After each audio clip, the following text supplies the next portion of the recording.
يستضيف ليفربول على ملعب أنفيلد منافسة وجارو إيفرتون فيما يعرف في ديربي المرسيات الذي يقام ضمن الجولة الثالثة والعشرين من الدوري الإنجليزي الممتاز.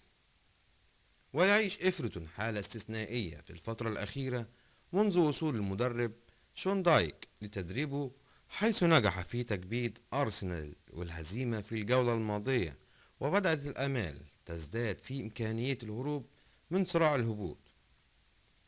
ويحتل فريق إيفرتون المركز الثامن عشر في جدول ترتيب الدوري الإنجليزي برصيد 18 نقطة، في حين يمر ليفربول بحالة يرثى لها هذا الموسم، فهو لم يفز في عام 2023 بالدوري الإنجليزي، وفي الجولة الماضية تلقى هزيمة ثقيلة من ويلفرهامبتون بثلاثة أهداف دون رد.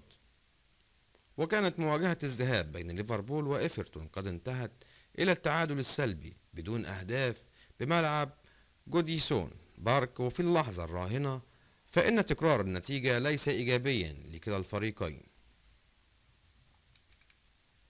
يلتقي فريق ليفربول ضد إيفرتون اليوم الاثنين 13 فبراير عند الساعة 9 مساء بتوقيت تونس والجزائر والمغرب، والساعة 10 مساء بتوقيت القاهرة ومصر والسودان والأردن وجنوب أفريقيا، والساعة 11 بتوقيت مكة المكرمة.